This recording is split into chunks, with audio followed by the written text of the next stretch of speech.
Hola amigos de Asociación de Metres y Club del Barman de Aragón. Hoy estamos aquí para, bueno, pues celebrar el conocimiento porque hemos podido comprobar que el mundo de la hostelería, de los cafés y las cafeterías interesa. Pero sobre todo hoy vamos a señalar lo que son cafeterías en algo principal y es en el mundo de la arquitectura, del arte y dijéramos de cuando un café no solamente era una tacita, sino que era un lugar donde se podía tomar buen café. Y para ello tenemos a un especialista, como no podía, y además de una especialista que está muy cerquita, aquí en Aragón, en Zaragoza, que es Mónica Vázquez, que tuvo a bien pues hacer una tesis sobre el mundo del café, de las cafeterías para nosotros y que se ha dispuesto a hablarnos de ello y les puedo decir que va a ser muy, muy, muy aleccionador. Mónica, ¿qué tal estás? Hola, pues muy buenos días. Muchísimas gracias por vuestra invitación y encantada de estar aquí con vosotros. Nada, en absoluto. Gracias por tu tiempo y sobre todo tu esfuerzo de investigación, porque para la asociación te puedo garantizar que es todo un lujo el tener esa información que hemos podido ojear y en algunos fragmentos leer. Y bueno, pues antes, fuera de cámara, estábamos hablando de un contubernio conceptual entre lo que es una cafetería y un café. Y bueno, para los que somos ya mayores, pero somos modernos, por lo que he visto, pues el concepto cafetería no ha sido siempre cafetería. Y eso es lo que le vamos a pedir que nos aclare desde el principio a Mónica. ¿Qué es el concepto café y qué es el concepto cafetería, por favor? Estos eran los términos que se utilizaban en la época, ¿no? Bueno, hay que tener presente que en los estudios que he hecho, investigaciones que no es propiamente una tesis doctoral, sino que es esta investigación deriva, ¿no? de la tesis doctoral que hice sobre arquitectura contemporánea Ujú, en Aragón. Entonces, la idea es que luego es en lo que yo he investigado en varias ciudades europeas, también en Madrid y aquí en Zaragoza, lo que me ha movido es el tema de los cafés históricos, porque esos cafés, los primeros que aparecen, datan de finales del siglo XVII y luego se van extendiendo en el siglo XVIII y será a partir de mediados del siglo XIX cuando se conformen como lugares preferentes de encuentro social. De tal manera que el ujú, término que se utilizaba en la época era el término de café, así, en italiano la bottega di café, y era el término café, porque él lo toma ujú. además como un término derivado, ¿no? Pues del propio producto que se consume allí, que es realmente pues, el café. Y el término luego de cafetería es que luego en Zaragoza pues existieron muchas y se abrieron las primeras, ¿no? Todos recordarán la cafetería Las Vegas, la cafetería Sucro, se abren en el año de 1955, pero esto ya se produce después de la Segunda Guerra Mundial y sobre todo con la influencia más constante de Ujú, los Estados Unidos y de sus hábitos y de sus costumbres. No hay que olvidar que en ujú, Zaragoza además se instaló la base americana. Entonces, esto ujú, favorece la apertura de este tipo de establecimientos donde además se consumían las cafeterías, pues las hamburguesas, ¿no? Etcétera, etcétera. Entonces, no es lo ujú. mismo un café histórico que corresponde a un determinado periodo que pueden llegar hasta nuestros días, algunos de esos cafés fundados, ¿no? En el siglo XIX o principios del XX, que el término que podemos entender propiamente como cafetería. Ujú. Los cafés entiendo que en principio fueron entidades sociales donde se agrupaban las personas y donde de alguna manera se creaba sociedad, ¿no? Sí, a ver, los cafés es que eran esenciales en aquellos momentos, ¿no? Eran espacios de sociabilidad, lugares también de encuentro, tenían muchísimas funciones. Allí se iba pues a conversar. Quien quería estar al tanto de lo que sucedía, por ejemplo, en la ciudad de Madrid o en la ciudad de Zaragoza, pues ya sabía qué cafés tenía que acudir. Pensamos que, no, que tenemos que ser conscientes que en aquellos años ni existía Internet, ni, por ejemplo, en el siglo XIX existía televisión, etcétera. Entonces, Ajá. cuando alguien quería estar informado, por ejemplo, el Café Suizo de Madrid, lamentablemente desaparecido a principios del siglo XX, se le definía como la cafetilla eterna, es decir, quien quería saber qué ocurría, pues ese era el lugar donde tenía que acudir. Luego también pues iba también a resolver negocios o a tratar de determinados asuntos muchas veces eran también vectores de politización. En muchos cafés surgieron conspiraciones políticas o se gestaron movimientos artísticos, culturales. Allí se reunían los escritores, los literatos, bueno, los artistas en general. Entonces, es que el café en sí acogió numerosas actividades y allí hay que pensar que en los cafés, sobre todo del siglo XIX, a partir de la segunda mitad del siglo XIX, verdaderamente es que eran amplios, cómodos, lujosos, también tenían el servicio de restaurante, podían acoger una sala de billares, conciertos musicales, una gran oferta también cultural y de índole artística. Ujú, ujú. Donde se genera esta vida social y que hablas del mundo de, dijéramos, de la tertulia, ¿en qué medida fueron los cafés lugares de contubernio político y de generación espontánea de lo que sería el sentir popular? Es que en los cafés es que se gestaba prácticamente todo y cada café, como hoy en día, nosotros pues tenemos nuestras preferencias a la hora, ¿no?, de acudir a un tipo de establecimiento de este tipo, pues cada uno tenía su idiosincrasia y luego cada uno pues tenía también sus propias características, ¿no? Por ejemplo, yo que he estudiado también los cafés históricos de Venecia, todos conocerán el café Florian, pues allí, ¿no?, Sí. cuando se produce, ¿no?, Daniel Maní se alza, ¿no?, con la República, lo hace en ese café, mientras que en el café de frente al mismo se reunía, por así decirlo, la oficialidad austriaca, ¿no? Es que, y todo sucedía en la misma plaza de San Marcos, ¿no? Entonces Ujú. hay que tener que en los episodios de revoluciones o el Risorgimento lombardo o milanés también se gesta en el mundo de los cafés, ¿no? Porque eran lugares donde se iba también, ¿no?, a pasar el rato, ¿no? Y se pasaban horas y horas y horas y eran o fueron esenciales, ¿no?, para trazar pues la historia, ¿no?, de de nuestras ciudades. Desde el punto de vista de estancia, tú hablas de que eran lugares donde se compartía ese espacio entre mujeres y niños y adultos, ¿no? Y hombres. Eh, ¿Estaba bien recogido el hecho de que las mujeres fueran al café?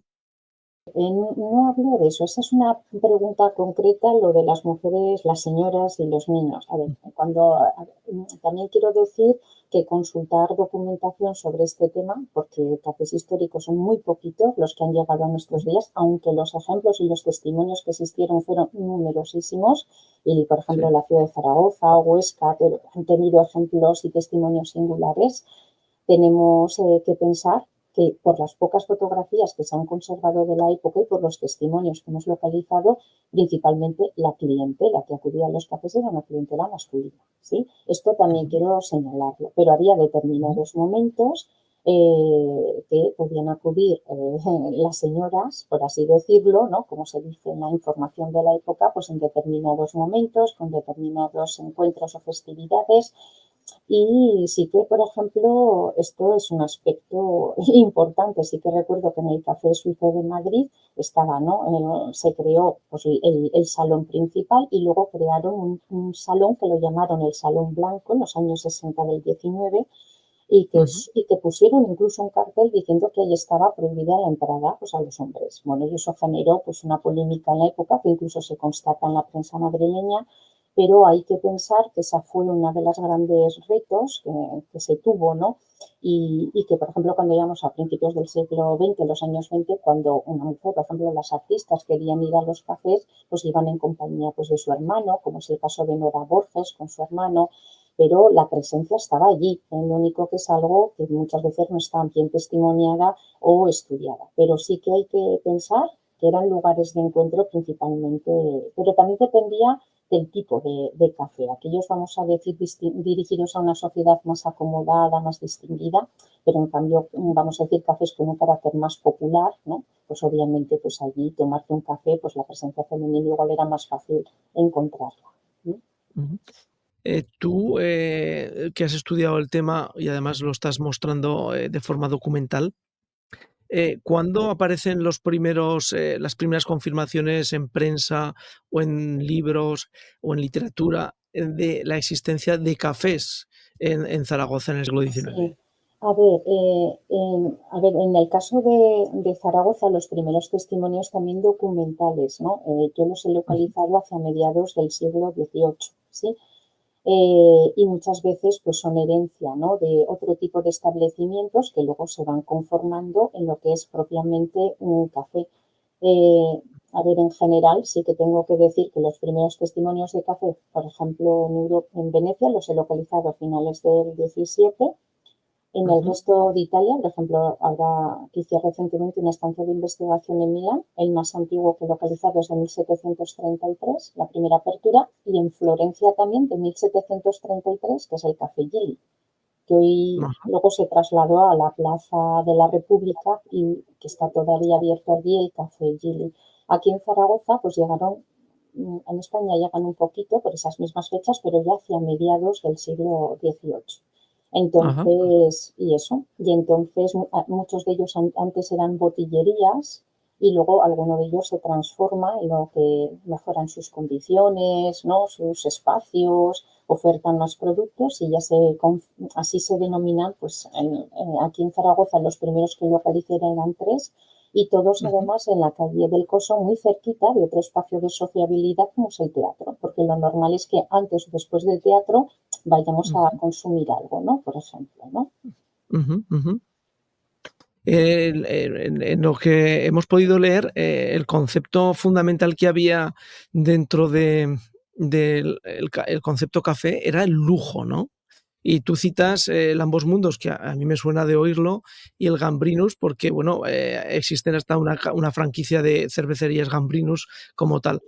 Ese café lujos, ese café y el lujo era obligado y era algo que marcaba una especie de punto diferencial dentro de la sociedad, o era porque los que promovían esos cafés tenían capacidad económica.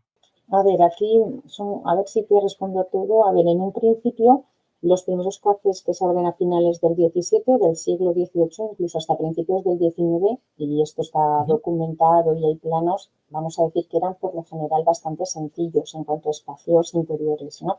Dos o tres salas, eso sí, diferenciadas en sus funciones, pero vamos a decir que con pocas concesiones decorativas y vamos a decir y también de lujo y de ostentación, ¿sí? Eso, Ajá. pero a partir de mediados del siglo XIX, y esto lo estudió muy bien también el profesor Bonet Correa, se empieza a conformar un modelo de café lujoso, ostentoso, con confort, etcétera, que está en la línea de los cafés que nos podemos encontrar en París y en otras grandes capitales europeas, ¿no? Entonces, a partir de esa segunda mitad del siglo XIX se genera ese modelo, ¿no? Se podría decir que es la edad de oro de los cafés que se cerraría con el estallido de la Primera Guerra Mundial. Entonces, puedes encontrar un café en París o en Venecia que tenga las mismas características de los cafés que se abren, por ejemplo, en Zaragoza. Un ejemplo significativo es el Café de Ambos Mundos, que abre sus puertas nada más y nada menos en un enclave urbano privilegiado como es el Paseo de la Independencia, y en el año 1881, como dijo, y luego fue reformado en 1889 y reformado posteriormente, porque los cafés históricos lo que querían era, además, adecuarse a los nuevos ritmos, a los nuevos tiempos, y por eso se reformaban también conforme a los últimos criterios estéticos y arquitectónicos. Pero el café de Ambos Mundos era un café, vamos a decir, para acoger a una sociedad acomodada, ¿no? Quizás esos cafés un poquito más separados del centro, pero eso sí, lo que Ujú. sí que quiero señalar que el café, y como ya estudió, ¿no? Este tema empieza a interesar a la historiografía francesa en los años 70 de la pasada centuria, son espacios de sociabilidad o sea, informal, esto es muy importante, ¿sí? Que acogen a diversas clases sociales. Esto también podemos decir que si al inicio estaban más reservados, ya en el siglo a partir de finales del XIX y principios del siglo XX, a ver, cada café, como digo, tiene su clientela y su idiosincrasia, pero el nivel de lujo, decoración, no tiene nada que envidiar. Hay muy pocas diferencias entre unos y otros. El Ambos Mundos, ¿a qué altura de independencia estaba? Estaba en los números 30-32, lo que luego acogió una sede bancaria y ahora hay una tienda un negocio de ropa. O sea, que estaba en la parte más bien, yendo hacia la parte alta. Ujú. Y lo que sí. En el tema de lo que sería, arquitectónico, acabas de decir algo que, bueno, pues una de las cosas más, llamativas desde el punto de vista, profano es, la desaparición de cafeterías emblemáticas y a nivel de arquitectura y de decoración, ¿no? Pero claro, tú ya estabas apuntando de que, eso ha sido también debido a que los propios cafés intentaban, seguir el cambio de los tiempos, ¿no? Es decir, incorporar, la modernidad dentro de su establecimiento. Pero, desde la documentación que tú has podido consultar y ver, la riqueza arquitectónica de esos cafés estaban, marcados por la tendencia de la época, por personajes o personas profesionales que ya tenían tendencia en otros países con otros con la realización de otros cafés, ¿o no? Los cafés, hay que decir que lo primero, vamos a decir, la apertura de un café o la reforma luego de un café por el propietario o el gestor del mismo, eh, podemos decir que ya estamos hablando de una promoción privada, ¿sí? Esto es muy importante. Y luego lo que también se ha constatado que cuando llegan las últimas tendencias artísticas o constructivas, uno de los primeros lugares o establecimientos donde se van a constatar el arribo, la llegada de esas novedades y tendencias van a ser los cafés. Y en este caso estoy hablando de los cafés, pero también se da en otro tipo de establecimientos dedicados al consumo y al comercio. Cuando Ujú. se reforma el Ambos Mundos en 1889, es que, vamos a ver, se hace a consonancia de otros grandes cafés europeos, con 18 hileras de columnas de hierro, entre las cuales se dispusieron 208 mesas de mármol y luego con sus divanes de terciopelo rojo que invitan a la charla distendida, el mobiliario de madera, el bellísimo artesanado también, ¿no? De madera y luego, por supuesto, toda la decoración que había pictórica y de dorado del pintor, del artista Alejo Pescador. Es decir, que es que no hay nada, esta inconsonancia de ese modelo de café que está triunfando en las grandes capitales urbes europeas, pero también más allá, porque no hay que olvidar también el Tortoni de Buenos Aires, por ejemplo, ¿no? Es decir, ¿no? Que en realidad lo importante es que las últimas novedades van a llegar en primer lugar, se está desarrollando el historicismo, lo vamos a encontrar en los cafés. Cuando llega el modernismo a principios del siglo XX, el café de Levante, no hay que olvidarlo, se hace también un diseño de portada en madera, incluso con una tipografía modernista y, es decir, las primeras tendencias antes de manifestarse en una promoción pública se van a manifestar en este tipo de establecimientos. Entonces, que Ujú. para estudiar incluso la historia de la arquitectura se ve evidentemente reflejada en esa época contemporánea en este tipo de lugares de encuentro. Ujú. He podido comprobar que en la documentación que tú has manejado y que alguna la presentas en las publicaciones, hay planos, hay detalles.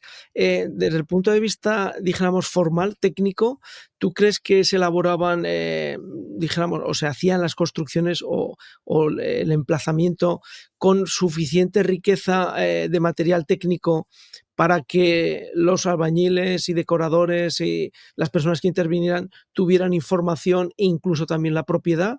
¿O es una documentación que, tú presentas, pero que es escasa normalmente? A ver, como en la documentación, sobre todo, a ver, está ahí, pero hay que también saber dónde mirar porque no es fácil, ¿no? Pero muchas veces uno de los hándicaps, pues sobre todo, voy a poner el caso de Zaragoza, es que, por ejemplo, Ujú. aquí cuando antiguamente se solicitaba una licencia municipal, ¿no? Pues muchas veces no se adjuntaba, ¿no? El plano de lo que se quería, la obra que se quería realizar o de las reformas, ¿no?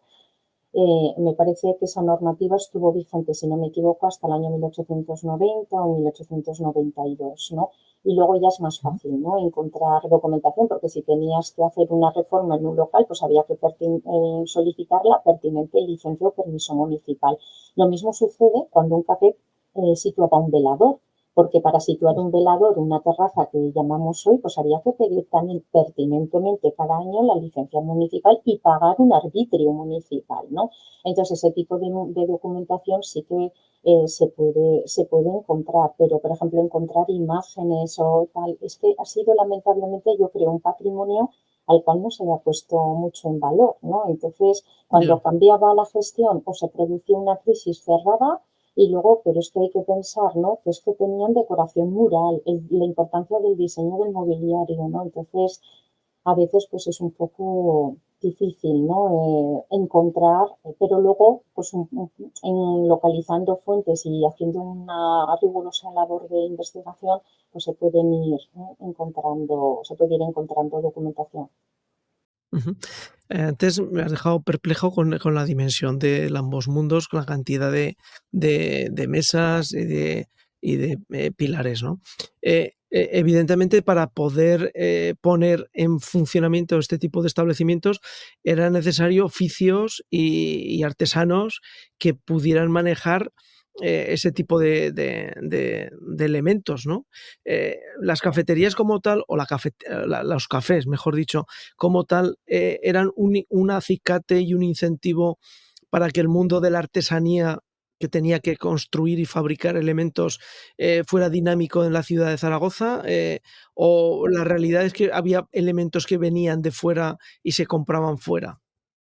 En un principio también quiero decir que cuando se hacían reformas, se hacían, por ejemplo, en el caso de Zaragoza, por prestigiosos arquitectos zaragozanos, como Ujú. los Bravos, es decir, que es una, estas obras también se encargaban a los arquitectos en aquellos momentos vigentes en Zaragoza.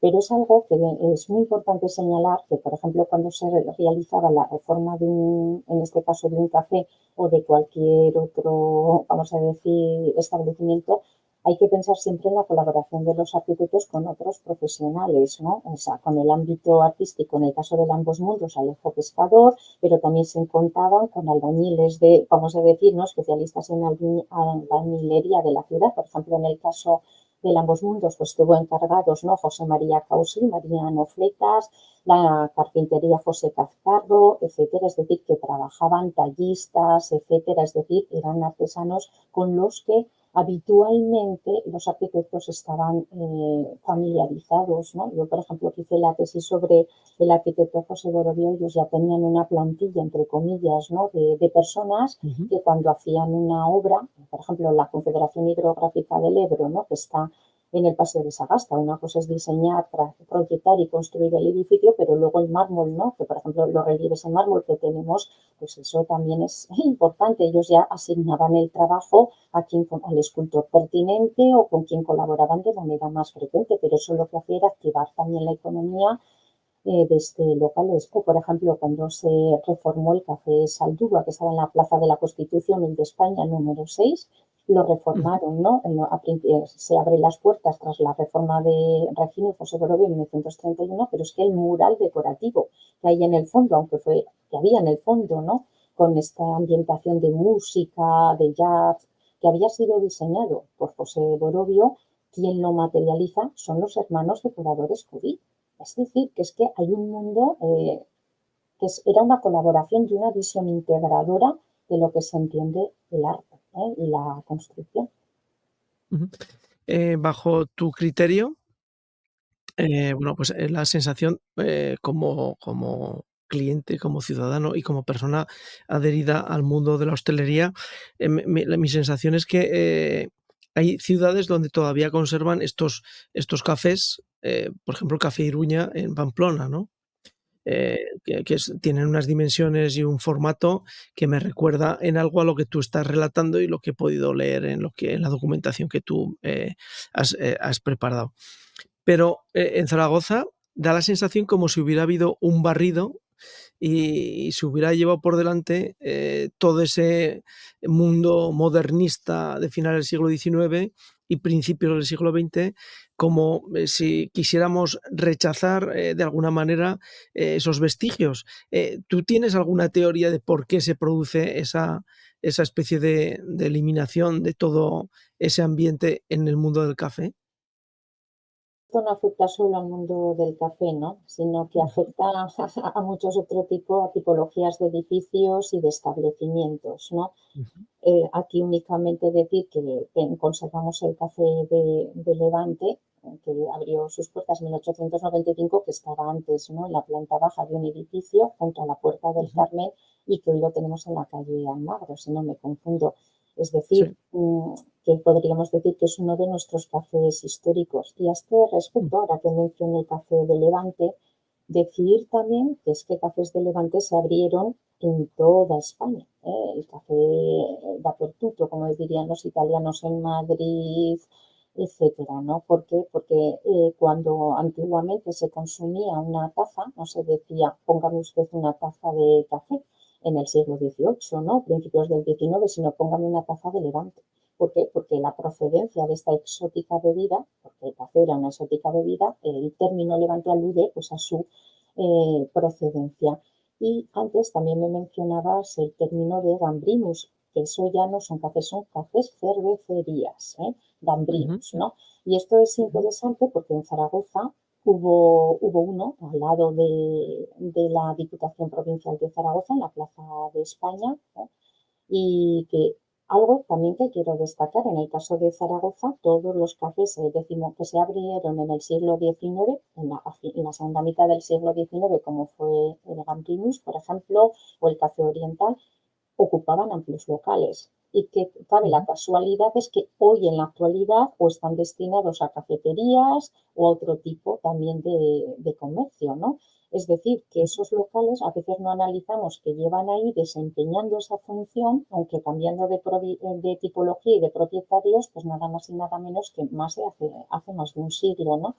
Y el Gambrinus era café cervecería, porque se introduce el consumo de la cerveza, eh, aparte de la zona céntrica, vamos a decir, de Europa, etcétera, se está introduciendo también en la parte mediterránea, ¿no? Entonces, el café cervecería Gambrinus, pues se abren en Florencia. Si vamos a Nápoles, tenemos un café cervecería Gambrinus, ¿no? Y en Zaragoza, obviamente, no podía faltar uno que abrió sus puertas en 1889, ¿no? Pero allí ya se adentra el consumo de la cerveza y además en Zaragoza se instalaron numerosas fábricas o varias más que numerosas dedicadas también a la fabricación de la misma. Aunque tuvieran el mismo nombre a nivel europeo, evidentemente no compartían, franquicia ni apelación, sino que simplemente había alguien en Zaragoza que promocionaba el nombre y organizaba la cafetería y la cervecería, en torno a ese nombre. Sí, lo único que el término franquicia, como es un término, vamos a decirle ahora más Sí, actual, moderno.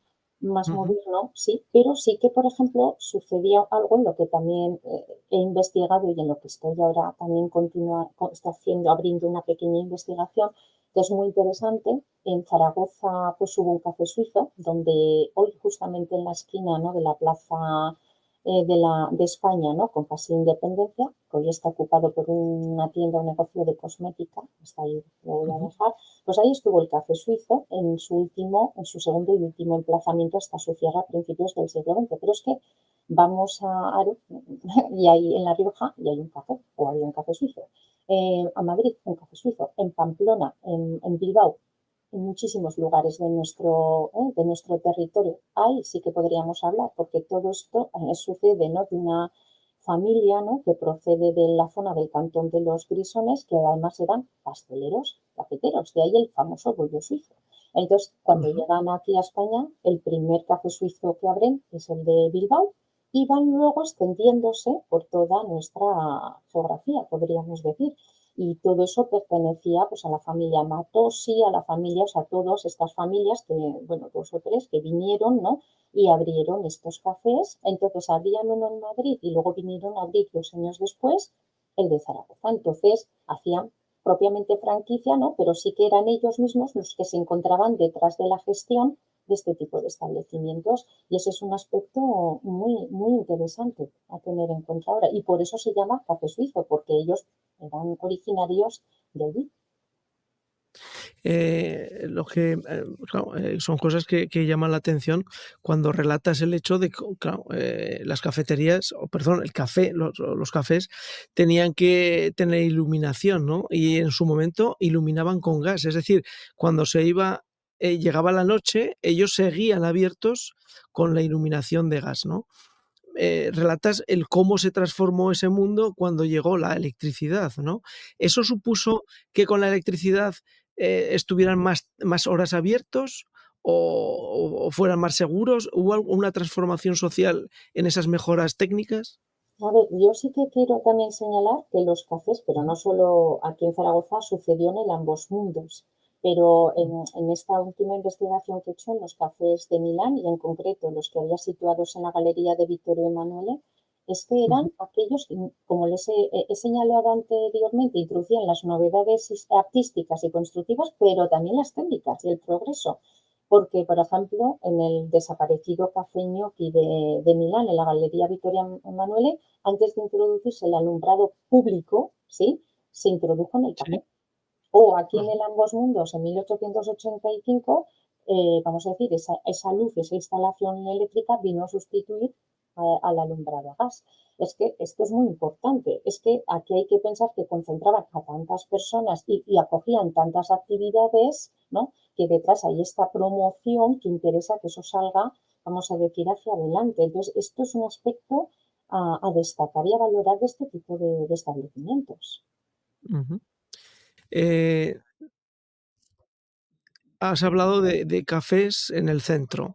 ¿Existía, cafés, en las zonas, de barrio de Zaragoza, o Zaragoza era tan pequeña que el moverte hacia el centro para disponer de una taza de café era relativamente sencillo?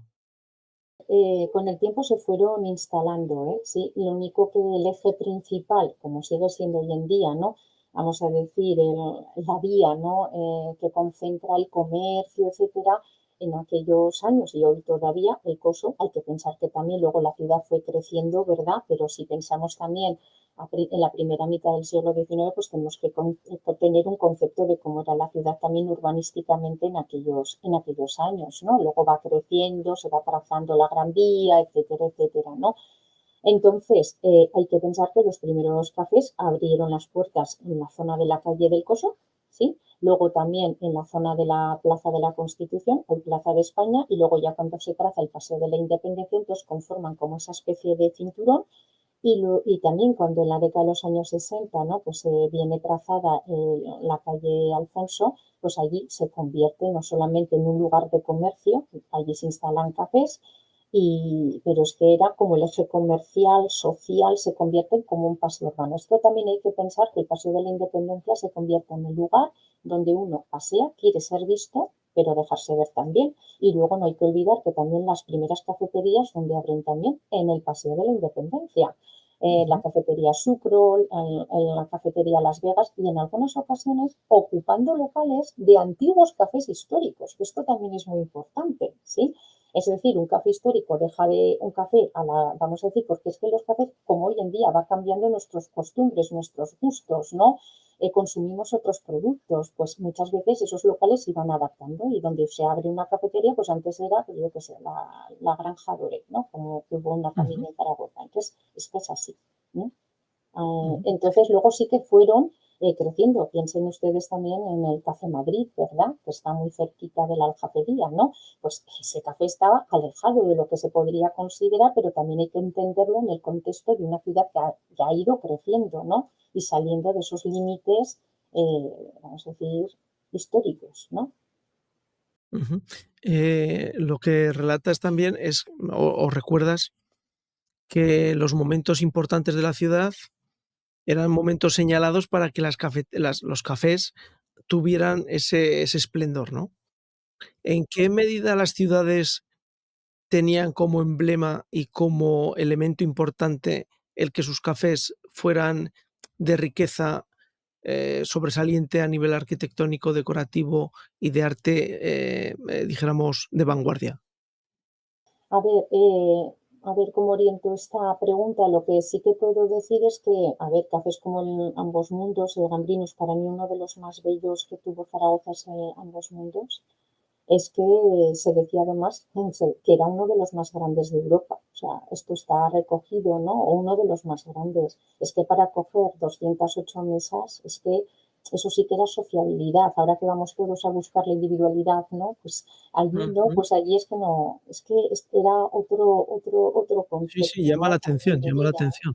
Sí, entonces es que eso solamente el salón, porque luego pues tenía también una sala de billares y otros espacios, pues que ese salón tenía, pues es que eran 7 metros de altura y era una grandiosidad y bueno, es que la vida vamos a decir que se hacían los cafés. A ver, esto es algo personal lo que voy a contar, pero mi abuelo recuerdo que cuando terminaba de trabajar lo que hacía era ir al bar, porque allí cerraba asuntos, encontraba nuevos, ¿no? Vamos a decir, posibilidades de trabajo. Es que era algo, no, Sí, sí, sí, era sí. algo, no sé, era lo propio, ¿no? Vamos a decir, de la época, ¿no? Por decirlo Ujú. de algún modo, y los cafés pues también dan, igual cuando se decía, ¿no? ¿Cuántos teatros tiene una ciudad, ¿no? Para mirar, ¿no? Y el nivel, ¿no? La impronta cultural que tiene la misma, pues los cafés es que allí, pues es que se reunían muchísimas personas. Yo qué sé, cuando María Guerrero actuaba, por ejemplo, en el teatro principal, al lado del mismo, por así decirlo, frente al mismo, estaba pues el famoso Café de Europa, que será bellísimo, porque allí hubo la Fonda de Europa, que luego pasa a denominarse Hotel de Europa, y bueno, y allí acogió el Gran Café de Europa. Lamentablemente también desaparecido de la familia Zopetti. Esto es importante porque los cafeteros, aquellos que abren los primeros cafés, algo que también he localizado, que son de procedencia italiana, principalmente del sur, y luego también muchos suizos, por el vínculo que tienen también con ofrecer la pastelería y todas estas cosas, ¿no? Entonces, la Ujú. mayoría, que no todos, eran de esa procedencia, ¿no? Entonces, allí el Café de Europa, pues al tener el teatro principal tan cerca, pues cuando Jacinto Benavente también venía a la ciudad, pues hacía, ¿no? Acudía, ¿no? Este tipo al Café, por ejemplo, de Europa, principalmente por la cercanía, jugaba las partidas de ajedrez, porque también en los cafés pues, se jugaban las cartas, al ajedrez, ¿no? Entonces, y cada uno tenía su propia clientela, pero figuras consagradas, ¿no? Del mundo del teatro, de la literatura, han hecho su parada en este tipo de cafés, en este caso zaragozanos, ¿no? Ujú. Si tuvieras que, describirnos la situación de los cafés de finales del siglo XIX, inicios del XX, con el movimiento, de apertura de nuevas cafeterías en los 50 con, dijéramos, con la apertura y con la venida del movimiento americano hacia la ciudad, ¿tú tú personalmente, con lo que has estudiado, ¿cuál sería, tu decantación, para uno o para otro? A ver, es que los espacios de los cafés históricos es que eran, es que eran, es como, eran espacios con una amplia distribución, una bellísima decoración, con una colaboración colectiva, pero tenían ese aspecto, vamos a decir, decimonónico, distinto, diferente, ¿no? Con Ujú. las cafeterías, es que las cafeterías son resultado de su época, ¿no? Por ejemplo, la cafetería Las Vegas, ¿no? Que es muy bello, porque, por ejemplo, ¿no? Antes estoy hablando aquí, pues, el café Gambrinus, el suizo, el Ambos Mundos, pero estas Ujú. cafeterías que, por ejemplo, empiezan a abrirse en la ciudad de Zaragoza, ¿no? En la década de los años 50, incluso he constatado alguna en la década de los años 60, etcétera, pero las primeras son estas, tienen nombres como Las Vegas, París, es decir, que no se podían llamar, yo que sé, un término, vamos a decir, ¿no? Eran términos exóticos vinculados con grandes capitales, Texas, ¿no? Porque era esa la idea de la modernidad que se estaba buscando, pero es que también en su interior también se congregaba pues la colaboración de grandes artistas, ¿no?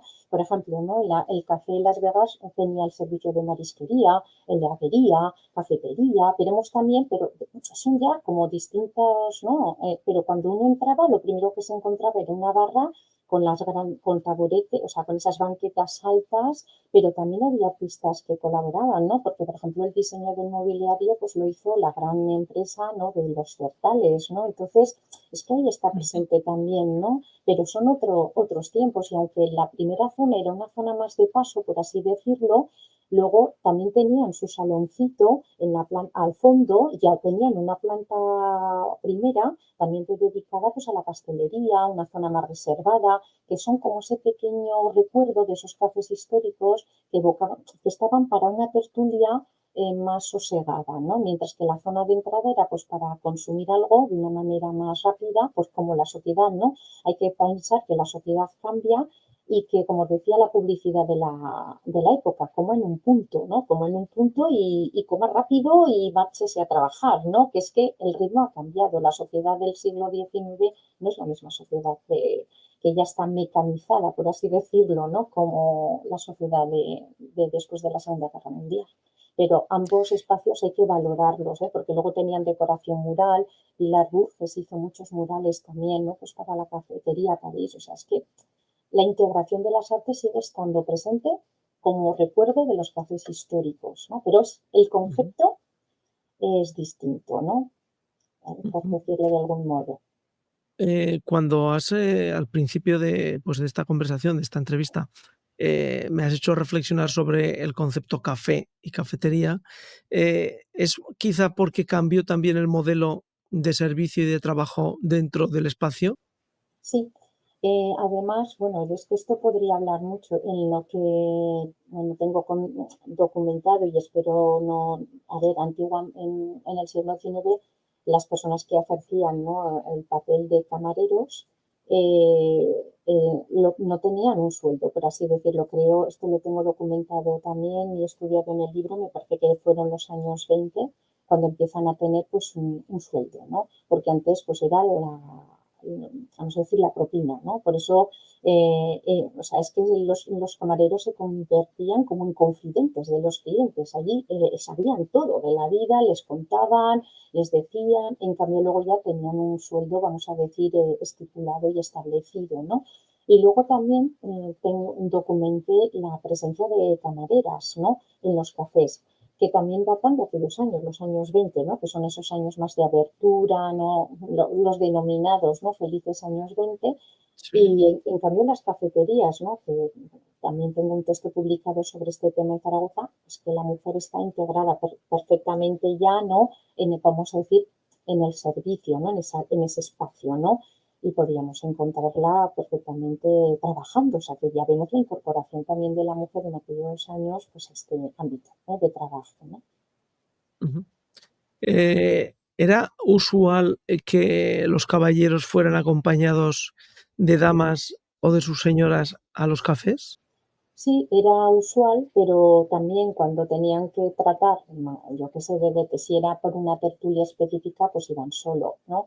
Pero sí que, por Ujú, ejemplo, en el Café de Ambos Mundos, a finales del siglo XIX, tenía lo que se llamaba el día de moda. Y el día de moda era el jueves, entonces se reservaba para que las señoras con sus hijos o hijas fueran al establecimiento. Y aquí se quería también señalar porque les entregaban como una especie de tarjeta y entonces ese día ujú. podían disfrutar, por ejemplo, de audiciones del fonógrafo Edison o, por ejemplo, en el Café de la Iberia se instaló un cinematógrafo durante las fiestas del Pilar en el año de 1897, porque el Café de la Iberia tenía en la parte posterior un jardín amplio.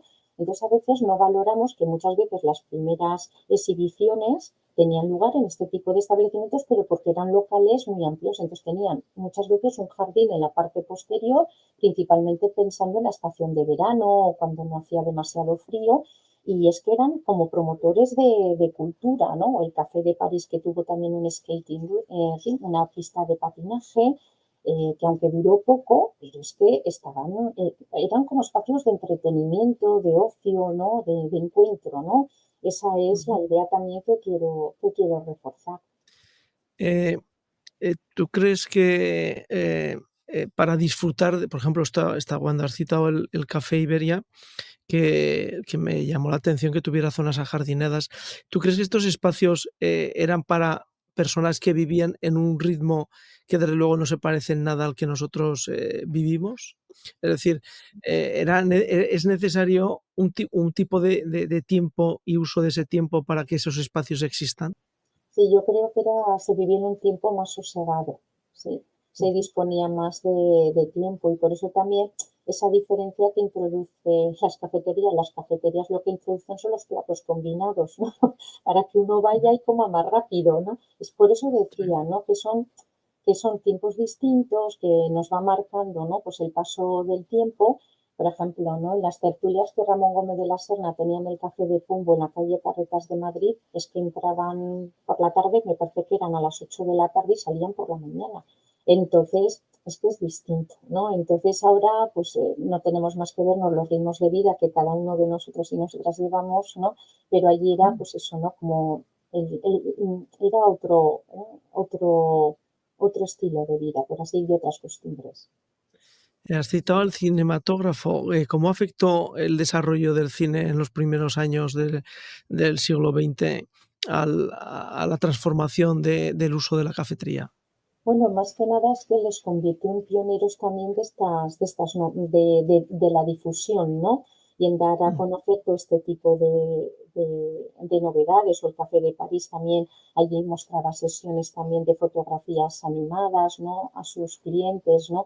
O muchas veces encontré que también se exhibían cuadros, algo que se sigue hoy haciendo, ¿no? Por ejemplo, cuando se quiere exhibir una colección de pintura, pues en determinadas cafeterías se sigue haciendo, ¿no? Entonces, es la idea de que el café no era un lugar solo donde se iba a tomar café u otros productos, sino tenía numerosísimas actividades y funciones, ¿no? Ujú. Importantes. Bueno, pues, me gustaría, porque sé que tu tiempo es limitado, me gustaría cerrar con 2 preguntas, 2 preguntas. Una pregunta, ¿por qué, te orientaste dentro de tu trabajo de investigación y académico, te orientaste al mundo del café y del elemento arquitectónico dentro del café? Primero porque mi tesis doctoral y mi línea de investigación principal es la historia de la arquitectura contemporánea y me Ajá. interesa sobre todo, trabajo especialmente en la historia y en la arquitectura de los siglos XIX y, vamos a decir, primera mitad del siglo XX.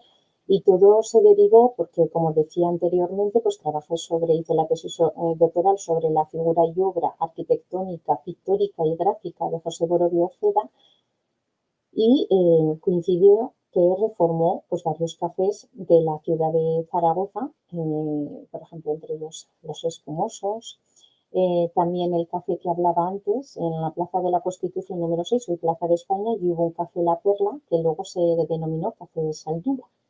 Entonces ellos en el año 31, 1931, reforman el interior y ahí me encontré pues que eso era un patrimonio completamente desconocido y me empecé a interesar por el origen de este establecimiento, cuál era su origen, cuál había sido la evolución, ¿no? De sus espacios a lo largo de la historia, qué actividades acogían y sobre todo, eso fue, toda esta investigación parte, por así decirlo, de mi tesis doctoral, porque eran espacios bellísimos, con un mobiliario conforme a los gustos de la moda y de la época, y bueno, era algo que yo creo que no se había investigado hasta el momento. Entonces me adentré en los cafés históricos de Zaragoza, luego en los de Madrid, he estudiado Milán, Venecia, Florencia, y más o menos, no sé si me dejo alguna, pero sí que me han interesado, ¿no? Ver cómo esos cafés que se desarrollaron en Zaragoza luego se desarrollaron en otras capitales europeas, por así decirlo, ¿no? Entonces, Ujú. ese es mi interés por la historia de la arquitectura y luego por este tipo de establecimientos, su rico patrimonio y la promoción cultural y artística que han hecho, ¿no? Ujú. Yo tengo una expresión y es que las sociedades y la cultura van de la mano del diseño, de la capacidad de esa sociedad que tiene de generar diseño, ¿no?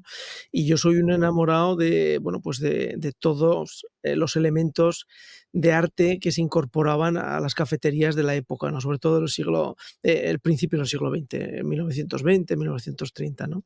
Y tú citabas antes de Las Vegas, que hay algún recuerdo incluso en el Museo de Arqueología de aquí de Zaragoza. Para ti, eh, que has estudiado el tema y que has podido tener, documentación y al fin y al cabo es la primera parte de elaborar una idea, ¿no? Conceptualizar y modelizar esa idea en tu cabeza. ¿Cómo lo has percibido? ¿Cómo te ha movido emotivamente el ver cómo se vivía y cómo el arte y cómo ese diseño florecía en los cafés? A ver, pues es un tema que, a ver, es un tema, vamos a decir primero que me apasiona, que me gusta, y porque es que no solo es arte, o sea, no solo es una historia de la arquitectura, una historia del arte, sino que es una historia social y cultural. Y va todo tan unido y abre tantos frentes que ahí está lo apasionante, ¿no? De este tema, ¿no? Y también quería decir que como profesora que soy también de la Universidad de la Experiencia,